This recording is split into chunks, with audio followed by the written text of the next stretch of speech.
ini dengan ayat-ayat yang minggu lepas ya. Bezanya ialah kalau kita nak cari redha Allah, maka ini ayat dari ini. Tu. Ya, kalau kita nak cari mardatillah, maka hari ini kita nak baca ayat dia. Apakah syarat, apakah yang perlu kita nak untuk mencari redha Allah ini?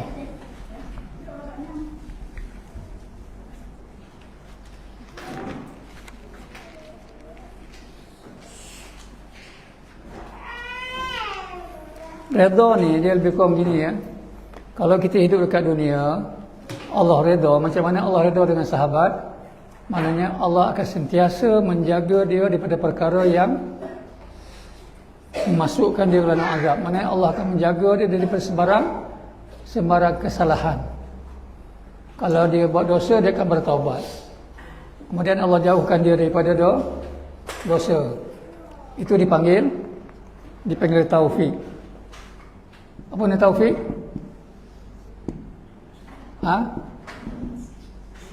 Taufik, hidayah, taufik. Hidayah lain, ya. Hidayah dah tak ada sini. Hidayatun, taufiqun. Hidayah lain. Hidayah ialah mana hidayah? Petunjuk. Petunjuk tu apa dia? Petunjuk tu apa? Al-Quran dan Nabi, sunnah Nabi. Kalau orang kata aku tak jumpa hidayah lagi, tak dapat hidayah, itu penipu. Hidayah dah tersedia dalam dunia. Kat dunia ini dia sendiri kena cari. Kalau dia tak cari, lalu dia kata aku tak sampai hidayah lagi. Kalau orang kampung juga tak sampai sawu, tak sampai hidayah lagi, itu satu pendustaan. Maknanya bukan salah orang lain, bukan salah Tuhan ke tak, tapi salah dia tak pergi cari hidayah. Hidayah dah ada. Macam kita makan lah, lauk dah ada dah, nasi terhidang, tapi dia bagi alasan aku tak makan lagi ni, lapar lagi. Padahal nasi dan lauk dah terhidang, tapi dia tak nak makan. Maknanya dia tak nak, benda yang dah ada depan mata dia tak nak ambil. Supaya dia katakan hidayah. Hidayah ni ialah Al-Quran ini. Al-Quran ini mestilah dicari dan dibaca, difahamkan, diamalkan. Itu dinama hidayah. Baik, bila kita dah dapat hidayah, dah faham dan kita nak amalkan Al-Quran, taufik pula. Ini petunjuk ya. Petunjuk. Ya, ini taufik. Mana taufik? Bimbingan. Ini ulang kaji ini. Esok tanya lagi. Taufik maknanya bimbingan. Walaupun kita ini dah ada hidayah, dah ada petunjuk, ada kefahaman, tapi ada masanya kita tidak akan berjaya tanpa bimbingan Allah. Macam para sahabat berperang dalam perang Badar, kan? Perang Uhud, perang Badar, perang apa lagi? Perang macam-macam perang. Yang kebanyakannya perang itu orang Islam menang. Adakah peperangan itu menang kerana kekuatan orang Islam itu sendiri? Tak. Kemenangan itu kerana pertolongan Allah. Allah yang membimbing. Contohnya perang Badar, Allah yang menggerakkan hati, membimbing hati supaya berkumpul di kawasan ini. Kawasan ini ada air. Kita baca dah perang Badar kan. Allah juga yang menidurkan mereka pada waktu malam dengan selesa, tak ada rasa bimbang, semua tidur lena, supaya pagi besok boleh bangun dengan segar, boleh berperang dengan hebat. Allah juga yang menurunkan hujan pada malam itu, supaya sahabat semua boleh tidur dan bangun pagi tanah tidak berdebu, mudah untuk mereka berperang. Ini namanya bimbingan Allah. Syukurlah kita ni kita belajar Al-Quran, tadabbur Al-Quran, kita amalkan contoh. Tapi kalau tidak ada bimbingan Allah, kita masih lagi belum berjaya. Jadi taufik ni betul. Kalau kita nak lepas anak-anak lah budak kecil, nak melintas jalan, kita bagi dia petunjuk, kita ajar dia cara melintas jalan ni, pandang kanan, pandang kiri, pandang kanan. Tengok tak ada kereta, kamu jalan terus, jangan lambat-lambat. Cara dia berjalan macam ini, kita tunjuk kat dia. Kalau kita lepaskan dia pergi melintas jalan tu, agak selamat tak? Belum tentu. Yang paling selamat, kita pegang tangan dia untuk melintas jalan sampai ke hujung. Itu nama taufik, bimbingan. Jadi kita ini, kalau kita tak solat, kita buat dosa, akidah kita jauh dari Al-Quran, tak nak memahami tadabbur Al-Quran, macam mana Allah nak pimpin tangan kita? Macam mana Allah nak bimbing kita untuk melintas jalan untuk ke syurga? Ya, sebab itulah Al-Quran ini sebagai petunjuk sangat penting. Itu ya, ini kaitan dengan ayat carilah mardatillah, redha Allah di dunia lagi. Kita ni tak ada orang nak jamin. Zaman Nabi tu, Nabi yang kata sahabat ni Allah redha, jamin syurga. Zaman sekarang Nabi dah tak ada, jasad Nabi dah tak ada, tetapi petunjuk dari Nabi tetap kekal sampai hari kiamat. Hadis-hadisnya, Al-Quran ni tetap kekal sampai hari kiamat. Maka ikutlah dia, nescaya Allah akan memberikan petunjuk dan taufiknya. Faham? Apa lagi kata kita hidup di akhir zaman ni kan, ujian banyak. Yang ada depan kita ni semua mengarah ke arah indahnya dunia. Syaitan datang mengindahkan dunia. Apa nampak tu nampak indah, nampak itu macam nampak hebat. Ya. Baik.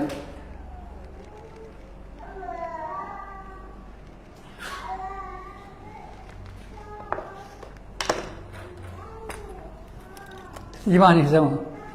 A'udzubillahi minasyaitonir rajim. Ya ayyuhalladzi, wahai orang-orang yang beriman. Baik, ayat ini untuk orang yang beriman. Hanya orang beriman sahaja yang mampu untuk melakukan suruhan dalam ayat ini. Jadi maknanya, kalau kita nak melaksanakan apa suruhan Allah, kena beriman dulu, kena yakin dulu. Udkhulu, masuklah ke dalam as-silmi. Kalau terjemah ni, silmi ni maknanya kesejahteraan, keselamatan. Dalam secara umumnya Islam lah. Jadi Allah sebut fisilmi ini, masuk Islam ni sifat dia sejahtera, selamat. Jadi masuklah ke dalam Islam, masuklah ke dalam kesejahteraan. Ramai orang dunia ini yang tak sejahtera kan, berhidup dia resah, gelisah. Yang miskin pun resah, gelisah. Yang kaya pun resah, gelisah. Yang banyak harta pun resah, gelisah. Yang tak ada harta pun resah, gelisah. Yang tak ada anak resah, gelisah. Yang ramai anak pun resah, gelisah. Yang bisnes maju tak maju resah, gelisah. Jadi cara dia macam mana untuk menghilangkan resah itu? Allah sebut udkhulu fi silmi, masuklah ke Islam ini, iaitu kafah, secara keseluruhan. Baik, kafah itu kafi. Kafah itu juga dia ada makna, satu makna kafah itu ialah menahan. Kafah ni maknanya menahan. Satu lagi keseluruhan. Menahan pasal apa? Bila kita masuk Islam, orang Islam itu kalau nak sejahtera, dia kena tahan diri dia daripada melakukan maksiat. Itu makna masuk Islam. Kalau orang bukan Islam, masuk Islam, ataupun orang yang dah memang dipanggil Islam sejak lahir, kalau dia tak berjaya menahan diri dia daripada melakukan benda yang Allah larang, mana dia bukan lagi masuk dalam Islam secara keseluruhan. Tu. Sebab tu Allah suruh masuk ke keseluruhan. Baik, macam mana nak kata masuk keseluruhan tu?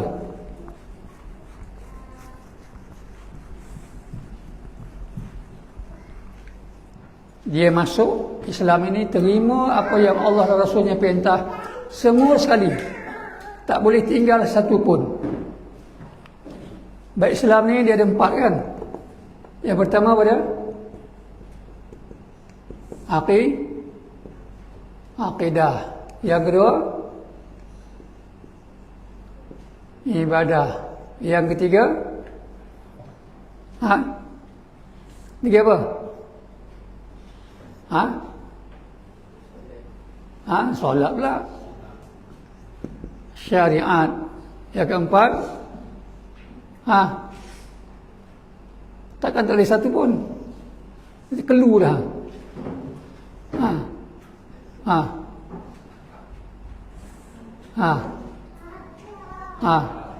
Akhlak. Itu empat tu. Islam itu ada empat. Apa dia? Yang pertama, akidah. Betul Al-Quran banyak cerita tentang akidah ni.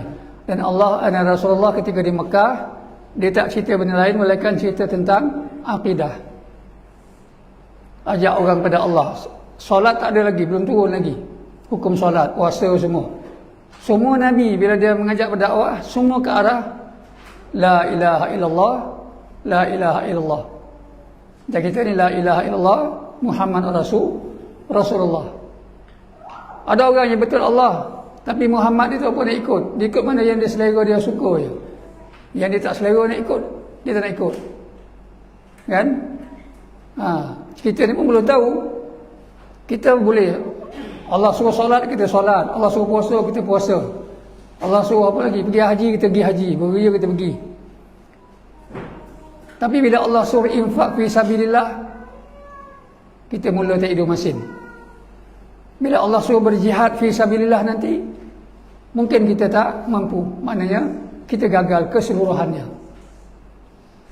Bila kita gagal melaksanakan satu perkara suruhan Allah yang wajib, ketika itu macam berjihad fi sabilillah, berperang fi sabilillah. Katalah sekarang tak wajib, tapi bila sampai masanya diseru dekat keadaan umat Islam sekarang, masa itu sudah pun katalah Malaysia, negara kita ni besok orang kafir datang, Yahudi Nasrani datang menyerang. Ada kita nak tengok je, masa itu seruan jihad dah jadi fardu ain. Maka ketika itu semua orang Islam, lelaki, perempuan, tua, muda, anak-anak yang ada kemampuan mesti berjihad mempertahankan agama Allah ini. Maka ketika itu tuntutannya adalah fardu ain. Kalau kita tak sanggup, solat kita sanggup, puasa sanggup, tapi yang tu tak sanggup, maka kita tidak lagi masuklah Islam itu secara keseluruhan. Maka Allah suka tak macam tu? Katalah kita buat 199 perkara apa yang Allah suruh, kita tak buat satu perkara, agak-agak Allah redha tak? Bayu? Katalah, ambil contoh senang bagi mudah faham. Kita bekerja dengan tokek kita. Ya. Tokek kita arahkan kita, kamu pergi angkat barang tu besi. Katalah kita kerja di bengkel besi.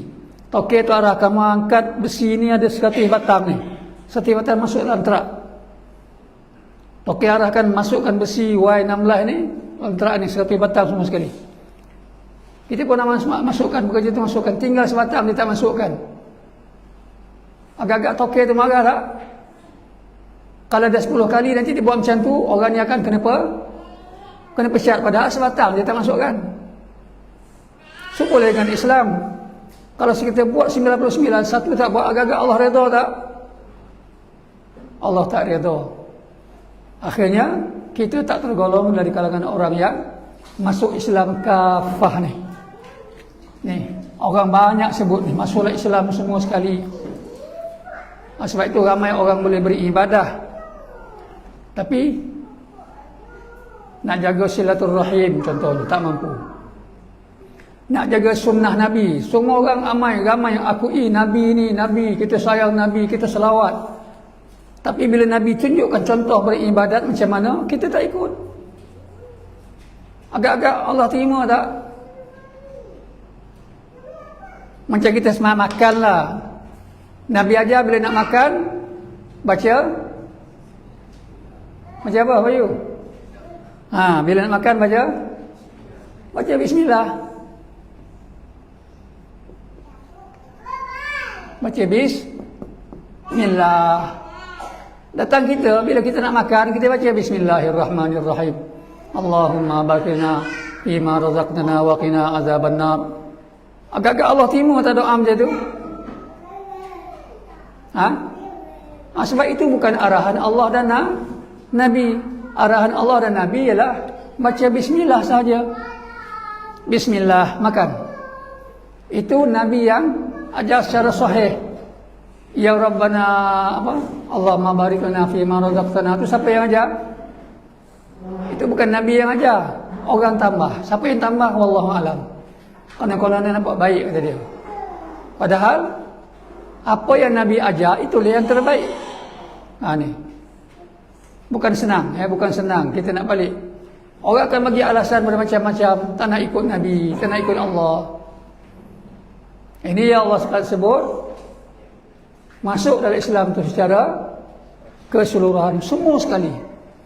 Kita kalau boleh nak ikut Allah, ikut Nabi tu, kalau Nabi tu makan, macam mana Nabi makan, kita nak ikut semua sekali. Nabi makan tangan kanan, ikut makan tangan kanan. Nabi berburak-burak, bersembang masa makan. Masa makan ni kena sembang-sembang juga, jangan main senyap je. Itu bukan cara Islam ya. Kita makan senyap terima kasih. Itu bukan ajaran Islam. Kenalah sembang-sembang. Pulau-pulau, orang Melayu pun dia ada. Ya. Bila zaman sekarang ni tak ada. Bila makan masing-masing tengok handset. Senyap je. Masing-masing. Tak adalah nak sogok-sogok ke, tak ada. Islam tak jauh macam tu. Kena sembang-sembang kecil. Itu makan. Banyak lagi ya. Baik. Yang pertama akidah. Akidah ni maksud dia apa? Aqaid. Ya. Kalau qa'ada aqidatun, aqaid. Akidah ni mana tempat kita duduk, tempat duduk. Di mana kita duduk? Kan? Tu. Jadi kalau bahasa Melayu sebut berpegang teguh dengan Allah dan Rasul. Tanda kita beriman kepada Allah. Semua Nabi ajak manusia ke arah akidah yang benar, iaitu beriman dengan Allah. Jangan kamu menyembah melainkan hanya kepada Allah. Jangan kamu jadi hamba melainkan hanya kepada Allah. Jangan kamu salat melainkan salat hanya untuk Allah. Jangan kamu bersedekah melainkan sedekah hanya untuk Allah. Ini akidah. Pasal apa perlu akidah ni?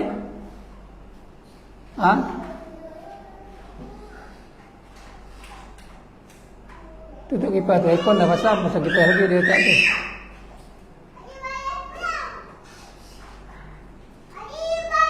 Baik, yang perlu kita nak pertahankan akidah itulah. Akidah itu yang dipanggil ikhlas. Mukhlishina lahuddin. Kalau kita ni buat dosa dengan Allah, tapi akidah kita benar, ada peluang untuk diampunkan Allah di padang mahsyar nanti. Tapi kalau kita ni buat pahala banyak, dosa kurang, pahala yang banyak, tapi akidah kita condong ke lain.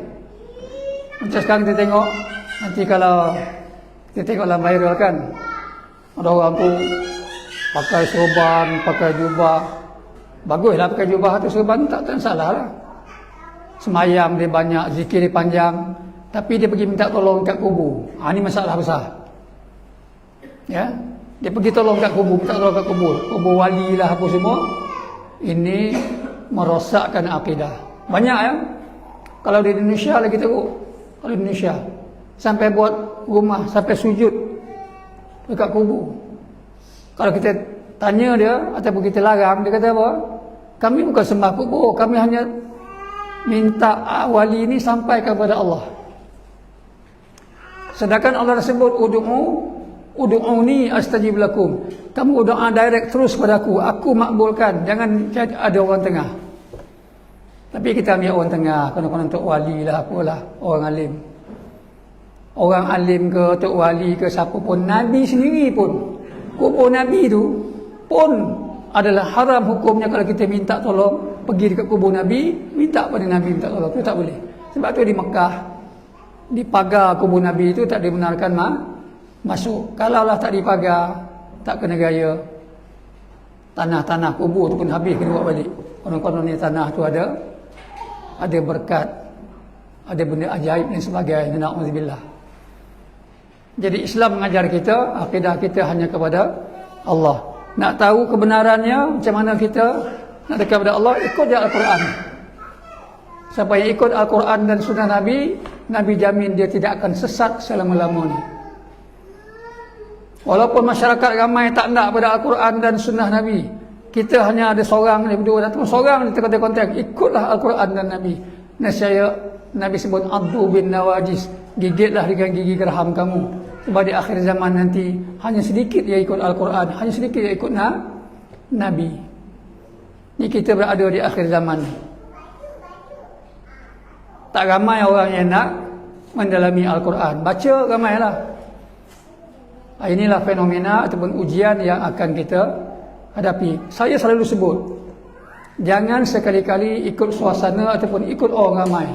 Sebab nanti yang berhadapan di padang mahsyar hanya kita seorang dengan Allah.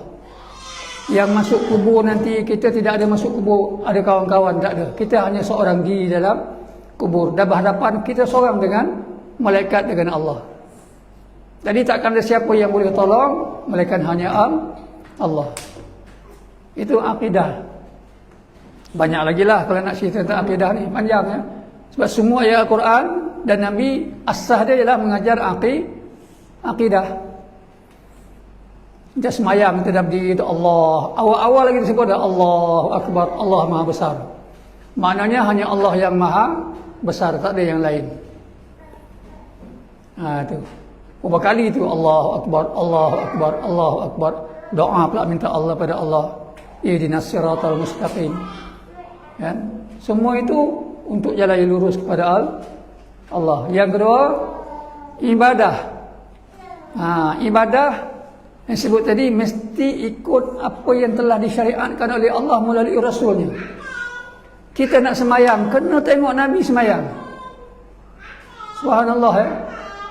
Cara Nabi takbir, cara Nabi letak tangan. Kalau semua orang ikut Nabi, kita tidak akan berpecah belah. Yang jadi berpecah belah ni tak nak ikut Nabi. Dia kata ikut Nabi boleh juga, tak ikut pun boleh juga. Mana boleh macam tu? Itu yang jadi pecah belah. Nabi tu seorang je. Untuk seluruh umat, mana ikutlah Nabi. Ittabi'uni, kata Nabi, ikutlah aku.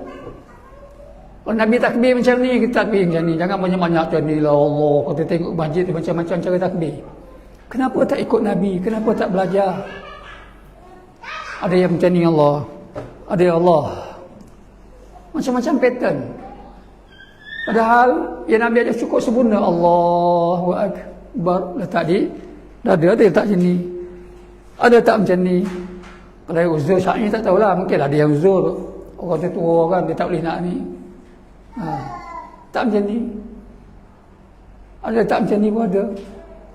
Jadi kalau orang kafir tengok orang Islam semayang pun dia tak segerun. Tapi kalau orang Islam tu semua sama dia macam ni. Kalau nak rukuk, Allahu Akbar, sama dia. Orang kafir tengok pun segerun. Tengok kekuatan umat Islam bersatu. Sujud sama-sama sujud.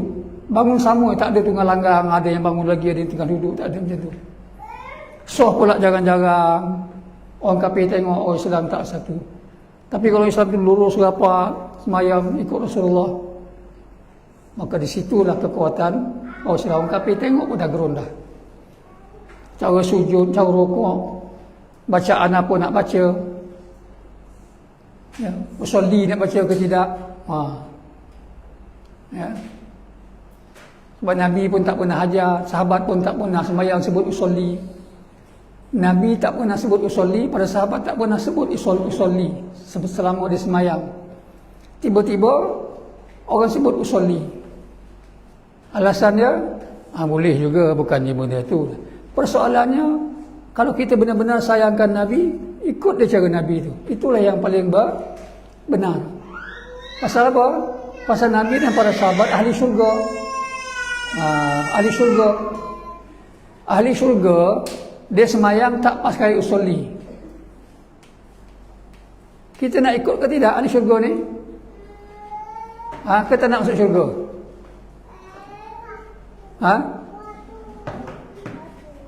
Dia ni nak masuk syurga tak? Jadi bila nak ikut syurga, nak masuk syurga, kena ikut ahli syurga. Yang kita tahu ahli syurga tu ialah Nabi dan para sahabat. Kita tengok dia sembahyang, ibadat dia macam mana, puasa dia macam mana, sedekah dia macam mana, hati dia, niat dia macam mana.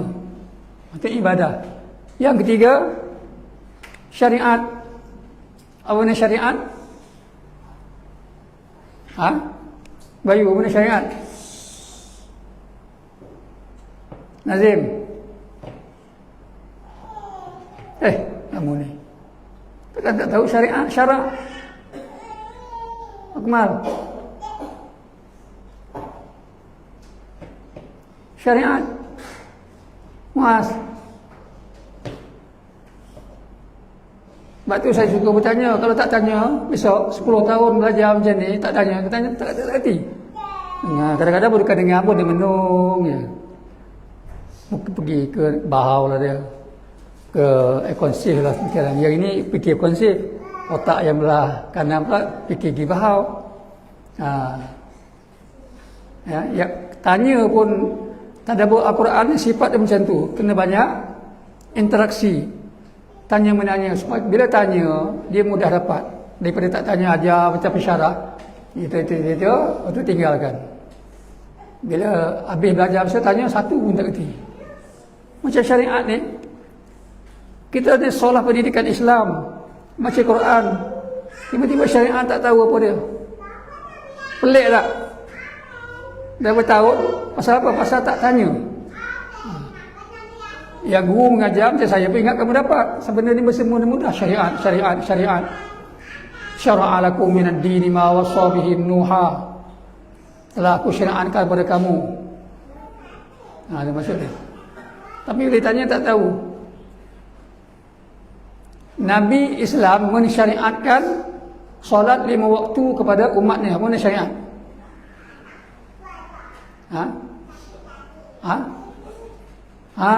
Menetapkan ataupun meletakkan hukum. Ya. Syariat ni maknanya satu penetapan ataupun hukum yang ditetapkan oleh Allah kepada kita. Macam syariat berpuasa bulan Ramadan. Syariat ini dulu, bulan puasa ni syariatnya tak ada pada umat lain, hanya ada pada umat Nabi Muhammad. Orang Yahudi Nasrani juga berpuasa, tapi bukan 30 hari bulan Ramadan. Allah syariatkan masa itu, syariatnya lain. Mungkin sebulan 2-3 hari je. Syariat berbeza-beza. Kenapa kalau dulu syariat berpuasa ni yang paling lama hanya kepada umat kita, Nabi Muhammad. Kalau umat dulu puasa 2 hari, sehari, ada yang tak puasa langsung. Pasal apa? Kalau umat Nabi Nuh, contoh kan, Nabi Nuh yang buat kapal tu, umat dia semayang pun tak, apa tak, Nabi Nuh ajak supaya mentauhidkan Allah, tu je. Begitu juga Nabi lain, tak banyak ibadat dia. Tapi kita ni, umat Nabi Muhammad ni, ibadat puasa kita 1 bulan Ramadan. Kalau ikut logik kita, kenapa kita jadi disyaratkan gitu? Ini satu keberuntungan. Pasal apa? Kalau umat dahulu, kalau syariatkan 2 hari puasa pun dia orang ingkar. Orang dulu degilnya teruk.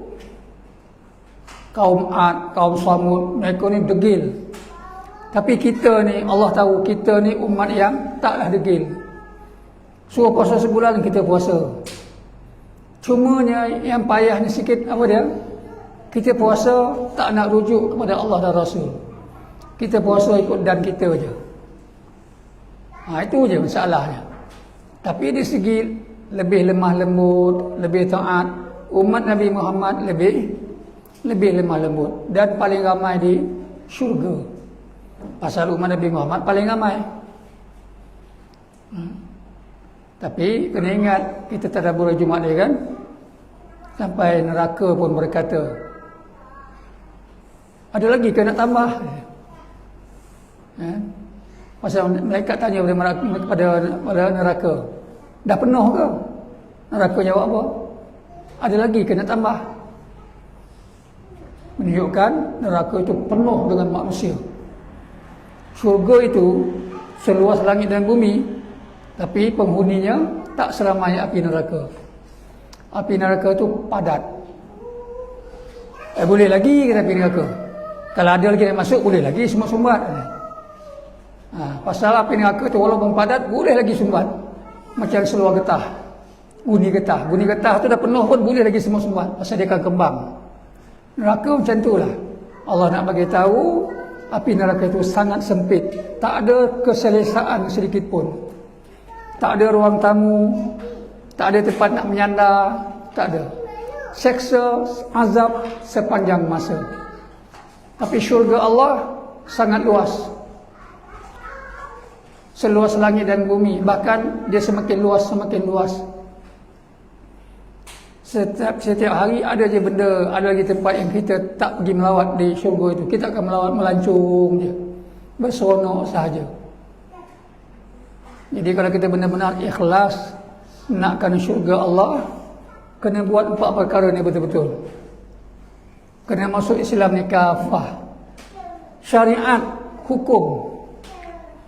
Hukum disebut, biasa sebut hukum lah, senang. Kalau Allah kata sembahyang fardu wajib, kita terima tak? Terima ke tak? Okay, terima ke tak? Macam mengantuk macam ni. Terima ke tidak? Baik, kalau Allah suruh puasa Ramadan, kita terima tak? Terima. Kalau Allah kata apa lagi? Pergi haji di Mekah, kita terima tak fardu tu? Syariat tu? Terima. Tapi kalau Allah kata ya ayyuhallazina amanu udkhulu fis silmi kafah, syukur juga. Ya ayyuhallazina amanu idza nudiya lis-shalah, wahai beriman bila disuruh sembahyang kamu kena pergi, kita buat. Wahai orang beriman hendak kamu berpuasa, kita buat. Bila Allah kata wahai beriman hendak kamu masuk Islam, itu semua sekali. Bab syariat ada banyak hukum yang kita tak ikut. Antaranya apa? Negara Islam kat dunia tak ikut. Contohnya hukum orang mencuri potong tangan, kata. Itu Quran sebut. As-sariqu was-sariqatu faqta'u bi aydihima. Perempuan yang mencuri, lelaki yang mencuri, maka naklah potong kedua tangannya. Syariat tu tak ada dalam negara kita. Orang akan kata, wih, zalimnya potong tangan. Padahal hukum tu datang dari Allah. Zaman Islam dulu, zaman Rasulullah merintah, bila laksana hukum syariat tu, tak ada orang yang kena potong tangan. Terlaksana hukum sebat 100 kali pada orang yang berzina. Tak ada orang yang dijatuhkan hukuman 100 kali.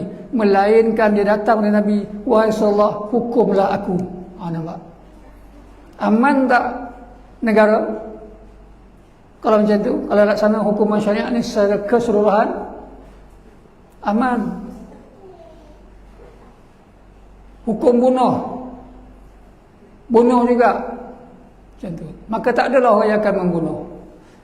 Hukum potong tangan, mencuri, maka takkan adalah orang yang mencuri. Ini jaminan dari Allah. Allah sebut, akulah yang mencampakkan hati mereka itu supaya tak nak mencuri, dengan syarat kamu melaksanakan hukum-hukum aku, syariat aku. Tapi bila manusia tak nak melaksanakan hukum syariat Allah, mereka nak semayang sahaja, Allah bagi. Okey, kamu nak semayang, aku bagi kamu keizinan, buatlah masjid banyak-banyak. Sebab itu ke negara kita, masjid beribu, surau beribu, pusat Islam beribu, banyak tumbuh. Pasal apa? Tuhan bagi, kamu nak semayang dia, semayanglah. Kamu tak nak syariat. Bila tak nak syariat, masalah sosial semakin lama semakin banyak. Masjid banyak, tapi masalah sosial semakin banyak. Sebab apa? Ini kafah, tak ada ni. Kita ambil bab semayang, semua orang nak semayang, tapi tak nak boleh syariat. Tuhan bagi harta yang banyak, duit yang banyak, boleh buat masjid, cantik-cantik masjid. Klip-klip, mozaik semua. Berkilap-berkilap, betul tak? Masjid cantik.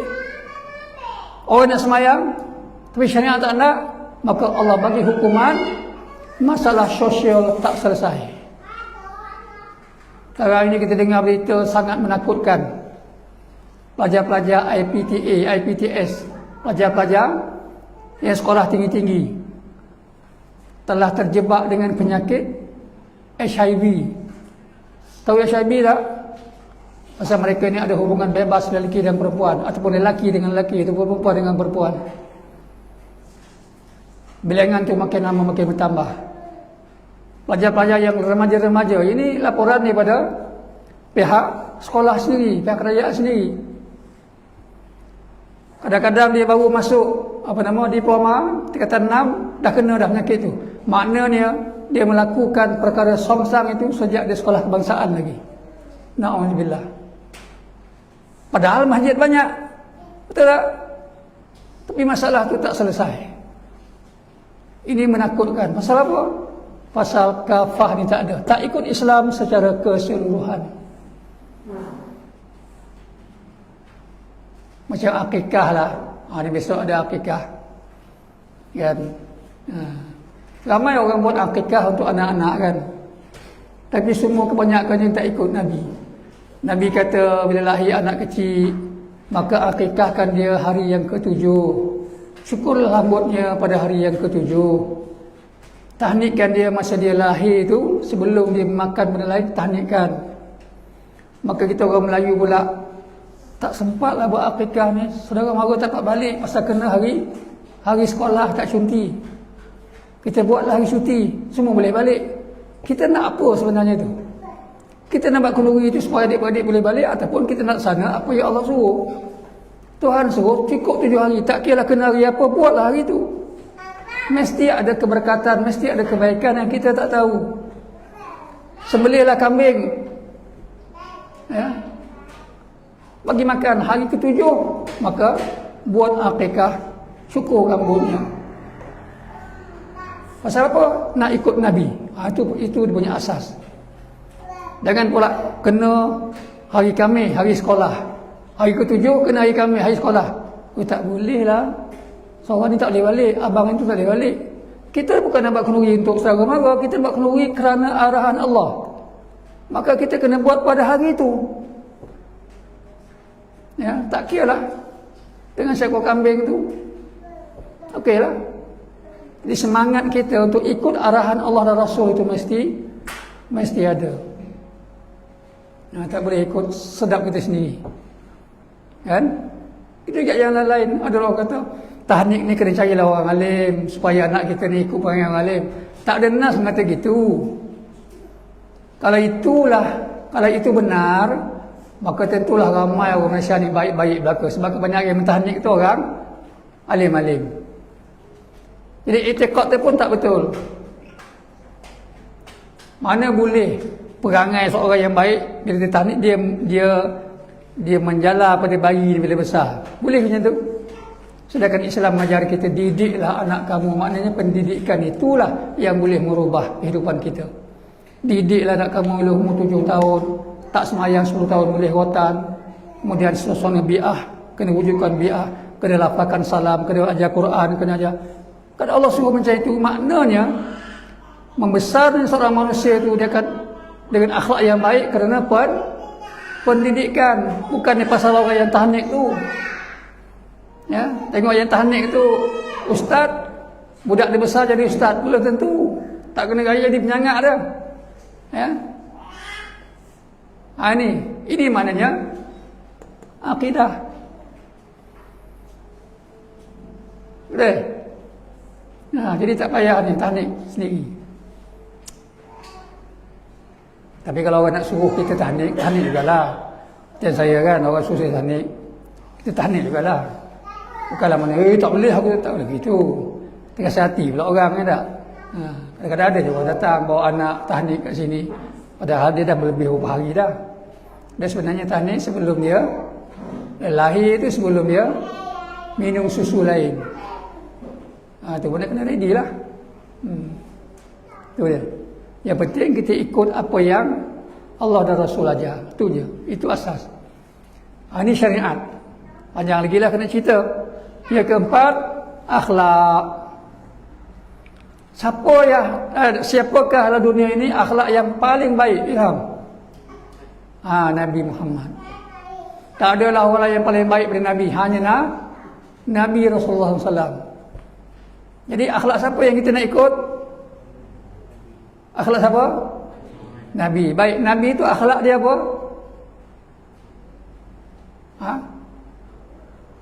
Karena Rasulullah, Nabi itu akhlak dia apa?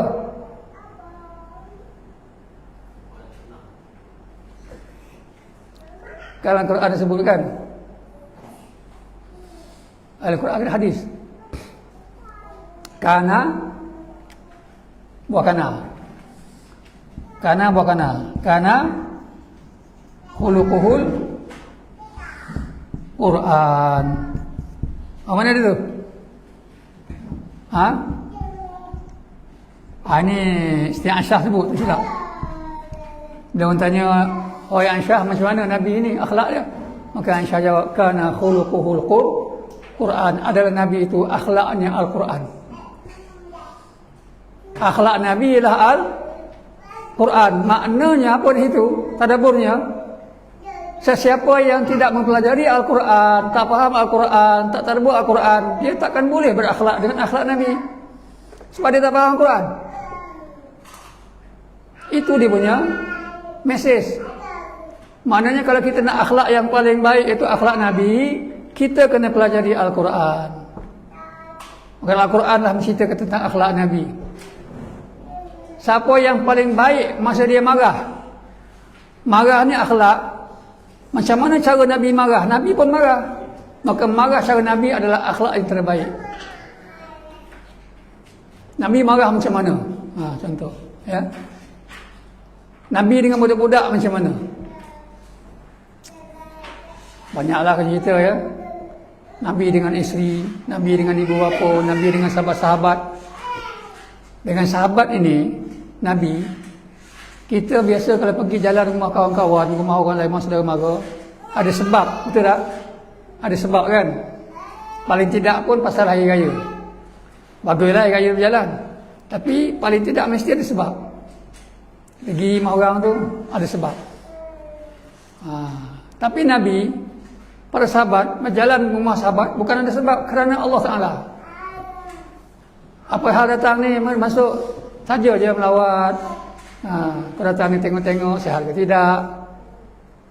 Bukanlah kerana datang ni, dengan cerita buat durian kamu dah gugur. Itu aku datang ni, dapatlah sini-sini jadilah pasal durian. Itu bukan akhlak yang baik.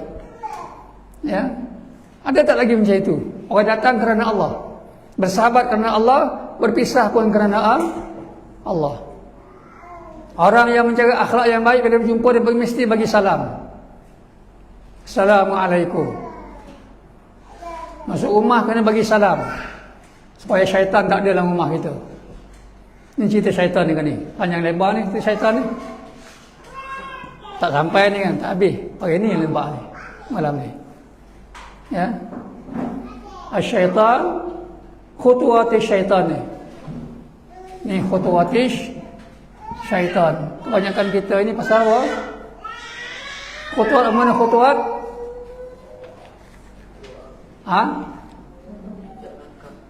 Langkah-langkah. Jadi syaitan ni, dia menghasut kita, dia ada langkah-langkah dia. Langkah-langkah ni yang kita nak tahu.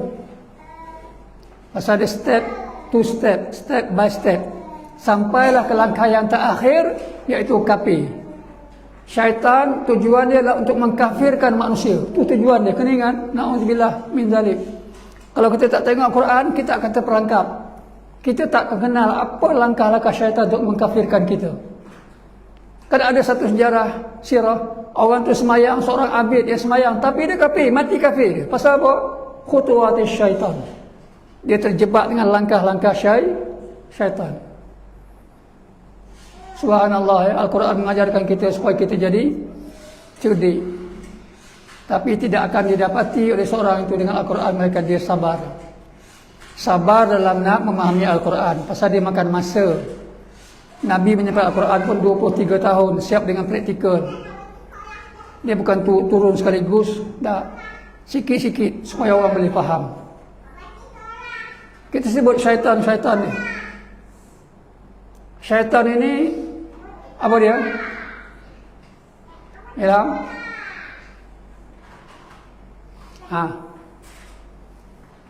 Syaitan ini, saya tak ditanya itu, syaitan ni apa? Sifat. Ni ulang kaji ni, saya tak silap, yang dah 16 kali dah saya sebut. Ya, syaitan ni sifat. Syaitan ini ada berapa makhluk? Bayu. Sifat pada makhluk. Berapa makhluk tu? Berapa jenis?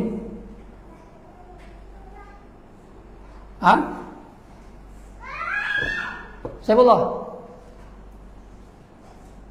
Syaitan ini sifat. Sifat kepada makhluk.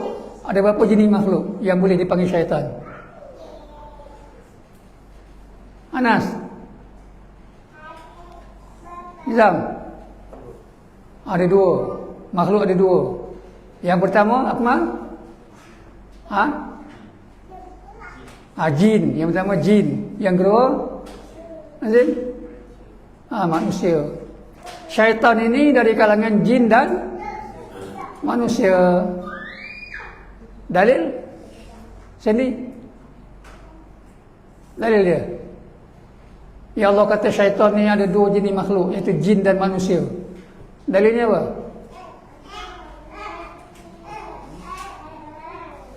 Alia.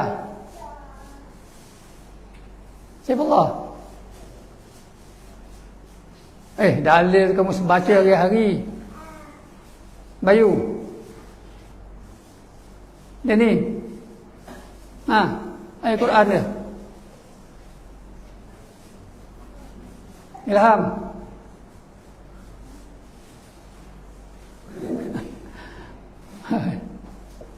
Nazim.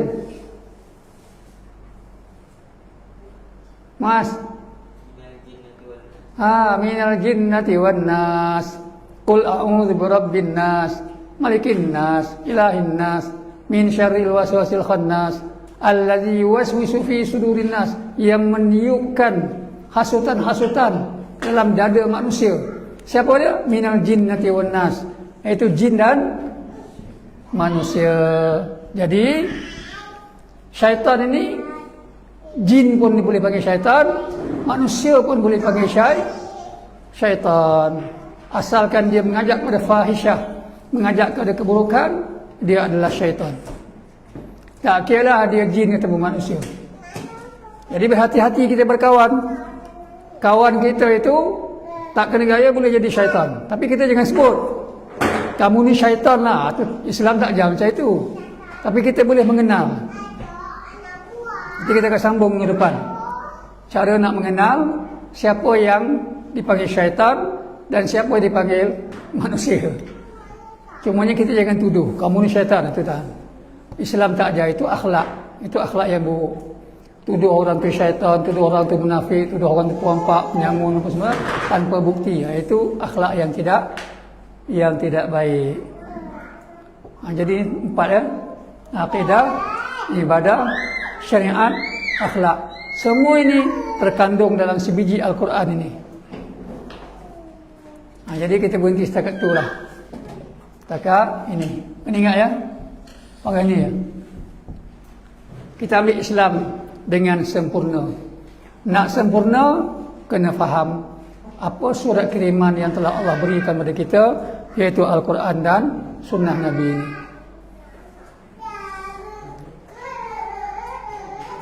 Pasal lagi 10 tahun ni, pelajar-pelajar ni, bukan pelajar lah, yang muda-muda ni ya, yang muda ke yang lama tak kisahlah. Lagi 10 tahun, siapa yang nak menyampaikan Al-Quran ini? Bayu, siapa nak menyampaikan Al-Quran kepada orang ramai? Kamulah. Siapa lagi? Kamu nak harapkan orang yang sekolah, yang tak belajar Al-Quran tu kena sampaikan? Kita yang belajar Al-Quran, belajar wahyu Tuhan ini, yang belajar hadis dan sebagainya ini, kita lah sebenarnya yang Allah harapkan untuk menyampaikan Al-Quran ini. Jadi sebenarnya kalau kita faham kita akan jadi orang yang seronok, orang yang silmi, yang sejahtera bila kita menyampaikan Islam. Kita berada di atas landasan Islam, sebab kita akan mati. Para sahabat bila mati, dia bekerja pergi. Apa tanda dia yang kita sebut oleh jemaah tadi? Iaitulah contohnya, siapa dia? Yang baru kahwin malam pertama tu. Ingat tak nama dia? Amin. Dia baru nikah, malam pertama tu dia seru jihad, dia terus bukannya ikut riwayat ada sebut, bukannya keluar pintu, ikut tingkap, dia tinggal isteri dia. Yakinnya dia bahawa dia akan mendapat redha Allah, tak ada takut langsung. Ini para sahabat bila panggil untuk berjihad, berebut-rebut nak pergi. Kan ada kisah kanak-kanak umur 14 tahun, remaja umur 12 tahun, bawa pedang, pakai pedang tu panjang, tercecah ke tanah kan. Mereka begini, menyuruh-nyuruh, takut Nabi nampak. Kalau Nabi nampak nanti dia dilarang untuk berjihad. Agak besar Deni ni lah, pedang panjang, bawa pedang, cecah tanah pedang tu. Ada seorang sahabat sebenarnya dia Tariq bin Ziyad. Tariq bin Ziyad umur berapa tahun? Kamu umur berapa tahun ke Aman? Umur berapa tahun? Umur kamu berapa tahun sekarang? 16 tahun.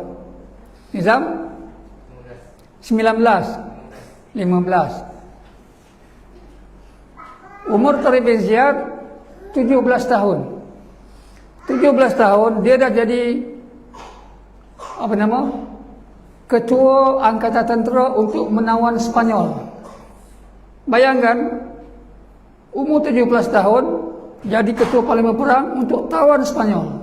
Spanyol tu bila dia tertawan, maka Islam memerintah selama 300 tahun di Spanyol. Matangnya orang yang berpegang teguh dengan Al-Quran. Orang Melayu kita jadi tak matang, pasal apa? Pasal mereka jauh daripada Al-Quran.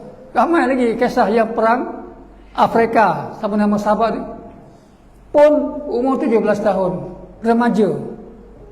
Anak remaja kita umur 20 menyangak mata motor. Malu. Inikah nak harapkan untuk jaga Islam? Lepak, asalkan ada lampu dekat tepi jembatan, berlungguklah anak remaja Islam. Asal ada remaja, walaupun kalkatu penuh, ada lampu, kalkatu penuh, berlungguklah dengan satu motor. Macam kat jembatan di apa nama tu? Agro tu. Pukul 2 pagi berlungguk kat situ. Ni apa ni? Anak Cina kafir pun kita tak tengok macam tu. Sedangkan Islam ajar kita supaya apa? Tidur awal. Kalau kita tidur awal 11 ke bawah, pukul 10 yang terbaik, tidak ada alasan kita tak tersedar masa nak subuh. Tapi kalau kita lewat jam loceng kat telinga, berbunyi ngungang-ngungang, tak sedar. Pasal apa? Tidur pukul 3-4 pagi, memang tak sedar lah. Jadi sebab itu, kalau kita payah bangun subuh, sebabnya sebab tak cukup tidur. Tak cukup tidur kenapa? Itu salah sendiri. Maka layaklah untuk disiram dengan air ataupun di apa? Di rotan. Tentu. Masih tekankan tidur awal. Macam mana cara kita ni nak tidur awal? Dia ada hasutan syaitan datang lah. Jangan awal-awal kan tidur. Sembang lalu dibisik. Kita pun ikut. Keseronok kan sembang. Macam-macam tajuk boleh sembang. Tengok game.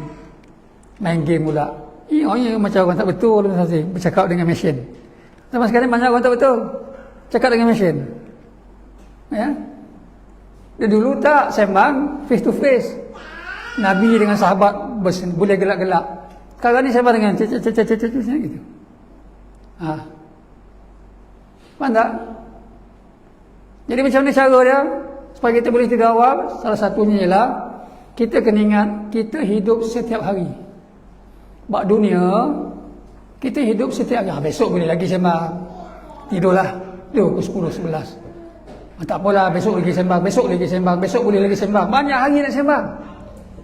Tapi untuk cari redha Allah, untuk bangun awal waktu subuh, dibuatnya aku mati besok, kaya macam tu. Ya. Jangan ingat aku boleh hidup besok, belum tahu lagi. Sebab tu buat ibadah kena ingat, kalau lah takdir aku mati besok, aku lambat subuh, mati dalam selimut busuk aku tu, pukul 8 pagi tak sembahyang subuh, tiba-tiba Allah tarik nyawa, na'udzubillah. Kena ingat dia itu. Itu datangnya kekuatan. Saya pun malas, semua orang malas bangun subuh. Pasal kita manusia, saya pun malas bangun subuh. Tapi bila bangun, sebab tu Allah ajar doa. Ya, bila bangun sedar aja, kita baca doa. Apa doa dah?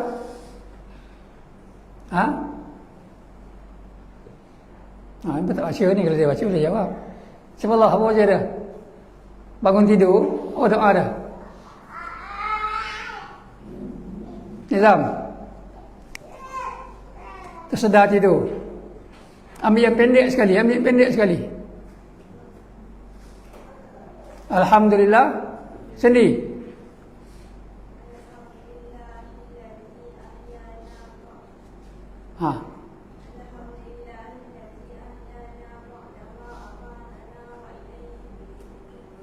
Dia macam Quran tu. Style tu. Okey, Alhamdulillah dapat tu. Alhamdulillahillazi ahyana ba'da amatana. Apa makna dia? Segala puji bagi Allah yang telah menghidupkan kami dari mematikan kami. Tapi kita seseorang sebutlah Alhamdulillahillazi ahyani wa amatani. Maha suci, Alhamdulillah ya Allah, Engkau hidupkan aku dan matikan aku. Nampak? Doa tu akan menghalau syaitan. Salah satu untuk menghindar daripada khutuat ini tadi, kita baca doa yang banyak-banyak doa kan. Abu Sapi, doa masuk tandas, keluar tandas. Apa lagi? Nak tidur pun ada doa. Doa dia bacaan apa. Semua itu akan menghindarkan kita dari khutuwatish syaitan. Kenapa tu doa bangun tidur. Bila kita dah baca doa tu, kita akan ada kekuatan untuk bangun pergi ambil wuduk, mandi, ambil wuduk. Bila kita ambil wuduk, bangun baca doa tu, maka terbuka belenggu yang pertama. Kita tidur ni kan ada 3 belenggu, syaitan bubuh 3 belenggu. Bila baca doa tu habis, terbuka 1 belenggu. Bila kita ambil wuduk, terbuka lagi 1 belenggu. Bila kita solat, terbuka lagi 1 belenggu. Maka kita bebas daripada belenggu ataupun pengaruh syaitan. Pasal musuh utama kita adalah syaitan. Itu aduwwun mubin. Syaitan itu adalah musuh yang nyata. Tu. Baik, setakat itu je. Ada soalan? Kalau tak ada, kita berhenti setakat itulah ya. Nanti kalau banyak-banyak, kita takut tak ni. Pasal yang lama-lama tanya pun banyak tak dapat. Tambah lagi kan dia jadi tanya rasa tak dapat lagi. Baik, tutup dengan tasbih kafarah. Subhanakallahumma bihamdika asyhadu an la ilaha illa anta astaghfiruka wa atubu ilaik. Aqulu qali hadza wa astaghfirullahal azim li wa lakum. Assalamualaikum warahmatullahi wabarakatuh.